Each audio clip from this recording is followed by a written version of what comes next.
Hello, hi everyone. Good evening. How are you, everyone? My name is Sahithi, and I'm the nutrition coach from Daily Blue. Nice to see you.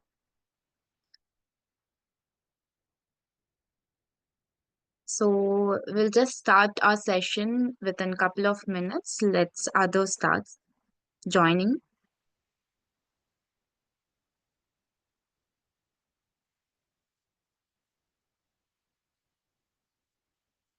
So today our topic is going to be about IBS and the intolerance.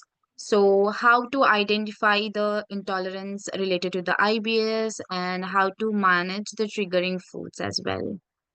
Good evening, Sanjib. Good evening.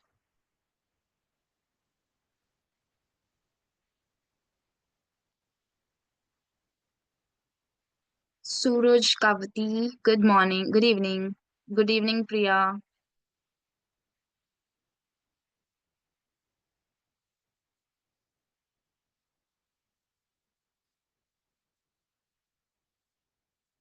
Jitesh. Good evening.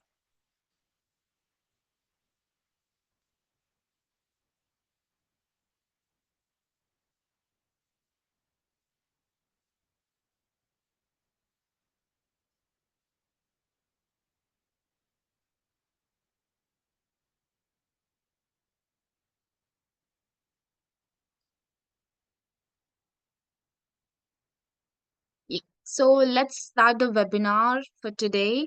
That is IBS and food intolerance.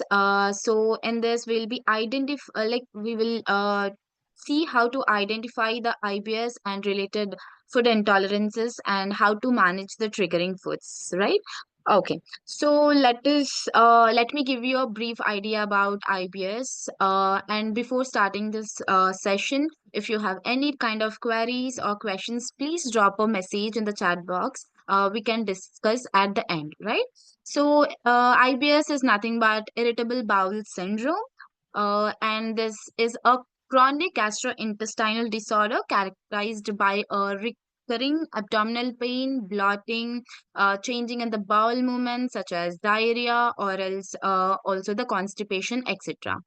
So, food intolerance have a common trigger for IBS symptoms, and also to identify manage triggers, foods is very crucial to effective symptom management. So, let us see what actually a food intolerance is. I hope you people are aware about what actually the food intolerance is, or else you might at least come across a word called as food intolerance, right? So, food intolerance is a non-immune mediating which creates an adverse reaction to the food, right? So, this causes a range of symptoms, including the digestive issues, skin rashes, and respiratory problems, etc. Unlike the food allergies, food intolerance does not involve in any immune responses and is often dose dependent, right? So this is about the IBS and food intolerance, right? So let us see the common food intolerance related to the IBS. Uh, the first one is lactose intolerance. I hope you people have heard about the lactose intolerance, right? So this is nothing but the inability to digest the lactose. Lactose is nothing but sugar which contains in the dairy products such as milk or curd, like that. And coming to the second one, that is fructose malabsorption. This is the inability to absorb fructose. This is a sugar which is found in fruits, vegetables, and many other processed foods, right? And then comes the gluten intolerance. Gluten intolerance is sensitive to the gluten. It is a protein which is found in a wheat, barley, and rye. When you consume this wheat, barley, or rye and you observe any intolerance, that is nothing but gluten intolerance, right? And also coming to the next one, that is histamine intolerance. Histamine. This is like it is inability to uh, break down the histamine. This is a chemical found in a fermented foods such as cheese, wine, or even beer as well. And the next one comes the FODMAP intolerance. FODMAP intolerance is nothing but a sensitivity to fermentable oligosaccharides, monosaccharides, and also polyols. This is found in wide range of foods, including the wheat, dairy products, and also the high fructose fruits. So now we got to know what are the common food intolerance in IBS. So let's identify the triggers. How we identify the triggers. To identify the triggers, there are few steps what we can follow. That in that first one is the food diary. So in food diary, we keep a detailed record of the food intake and all the food symptoms, what we observe. Everything has to be noted down to identify the patterns and also the correlations. Got it? And then comes the elimination of the diet. So when you observe a particular food is causing you symptom, you have to remove it, or you have to avoid it taking in a daily diet for at least 2 to 4 weeks, and then you can again reintroduce them at a time to assess the tolerance according to the quantity. Then the other one comes with the blood test, where you can measure the IgG antibiotics to the common food allergens such as the gluten, dairy, and also soy. And the other one comes hydrogen breath testing. That is, in this, you can measure the amount of the hydrogen in your breath. It helps to diagnose the lactose or the fructose malabsorption. So these are the few identifications where we can identify the triggers, right? Now we have seen how to identify the triggers. Now let's see how to manage the trigger foods that be triggering us. So once trigger foods has been identified, we can do a few steps to manage the triggering foods. That is avoidance. Completely avoid the triggering foods is one of the option to manage the triggering foods. And the second one comes with reduction. You reduce the amount of the triggering foods consumed to minimize the symptoms or such as bloating, constipation, abdominal pain, whatever it is. Then comes the substitution. Replace triggering foods with alternative foods that are better and tolerated. You can alter, like if you are if curd is triggering you, you can alterate you can alterate it with the soy curd, where it helps in maintaining or giving the nutritional needs. Then comes the enzyme supplements. Take enzymes such as lactase, etc., which aids or responsible in digestion of the triggering foods. Then comes the probiotic. Probiotics. Take probiotics. It helps in supporting your gut health and also improves the tolerance to the triggering foods. Now let us see what is FODMAP diet. So, FODMAP diet basically contains of three phases, that is elimination, reintroduction, and also modification or sustenance phase. In this FODMAP diet, we basically, in the FODMAP diet, the first phase, that is elimination phase, which can be also called as gut cleanse phase. In this phase, we remove the foods that are triggering in the duration of 2 to 4 weeks. So, this helps us settle the symptoms, settle the gut, reduces the symptoms as well. And coming to the reintroduction phase, in this reintroduction phase, we reintroduce the high FODMAP foods at a time to assess the tolerance with the uh, quantity suitable. Then comes the modification or the sustenance phase. In this, we modify the diet to include only tolerated FODMAP foods with the safer quantities that can be taken and also avoid the triggering symptoms. So, this is all about the FODMAP diet. And the Daily Bloom IBS team is here to help you with the symptoms that you are suffering with IBS. We have nutritionists who create your personalized diet, reduce your symptoms, and we have wellness coaches who help you in relaxation, give you the mental tips to let your stress cool down, and we have resources like yoga videos, etc., etc. Yeah, that's all from my side. Now let's take your questions. If you have any questions, any queries, please drop a message in the chat box.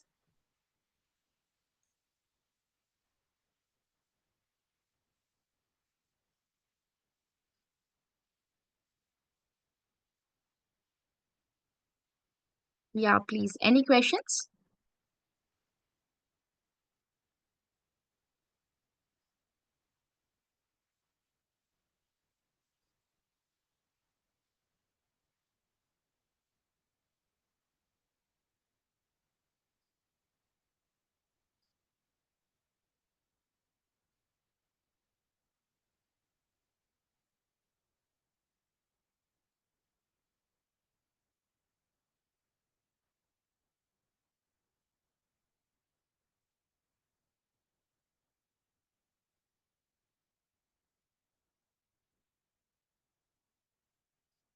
Yeah, there is a question from Sarveshwara. Yes, is IBS can be recovered? Yes, the initially IBS can be suppressed by suppressing the symptoms. So once you follow the diet in a proper way under a under a proper nutritionist, you can definitely do it.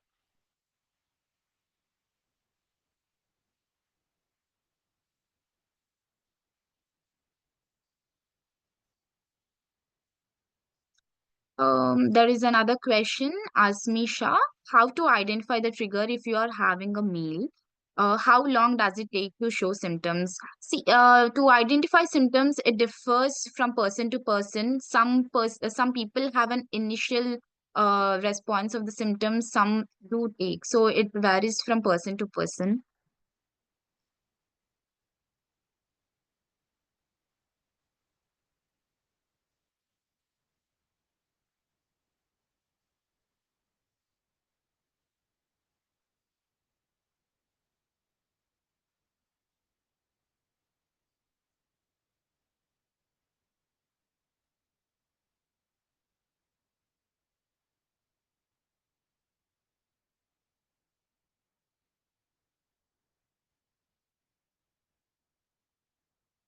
Anuj Jain, okay, asked a question. What actually the food allergy is?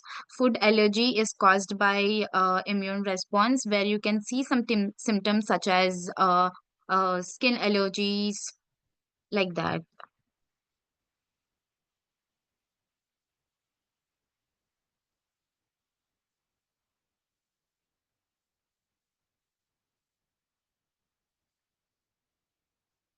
Yeah.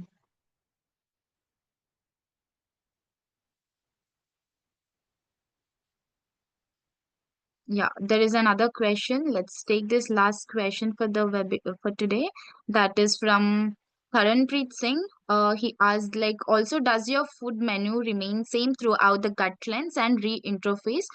No, it doesn't contain a same food menu throughout the gut cleanse and reintroduction phase. It can be varied and it can be customized according to the convenience. Yeah,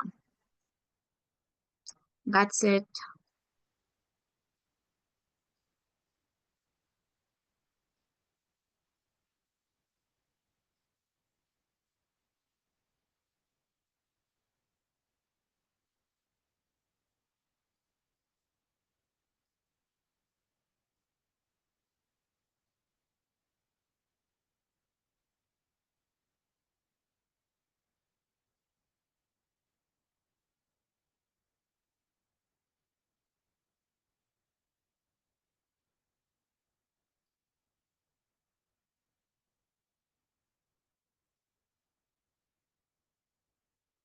Yeah, there is a question from Subal, and he have asked that I have completed 14 weeks program and presently having comfortably. How should I lead future lifestyle? So you can follow the same process. Like now you got to know what are the safest quantity, and what to be taken, what to be avoided, which is triggering you. So you can avoid the triggering foods, and you can follow the personalized diet plan which you got in your sustenance phase, and yeah, you can have a happy future lifestyle as well. Thank you, everyone.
I am sorry. There is an interesting question. Like, can we consume chocolate in our first phase? Yeah, you can consume chocolate, but it is supposed to be a dark chocolate and lactose free, where you are not supposed to have a lactose food or a lactose content chocolates. So you can happily have dark chocolates.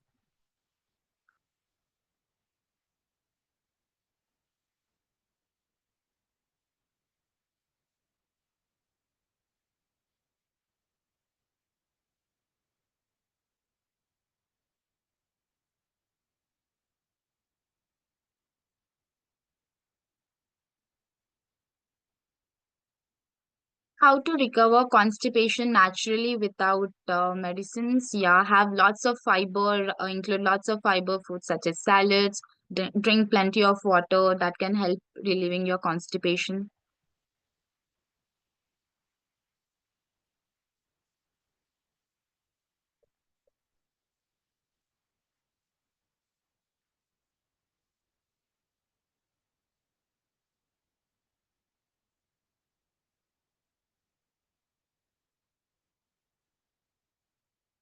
So when it comes to the gut cleanse and reintroduction phase, we don't have a similar like same meal.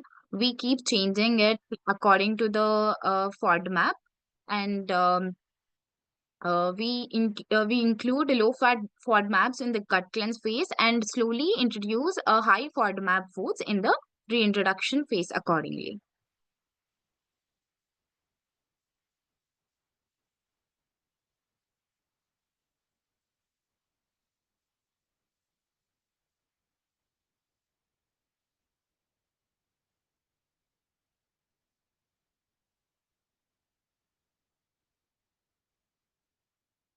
Yeah, that's all. Thank you so much, everyone. And next time we'll have a wellness session. Thank you so much.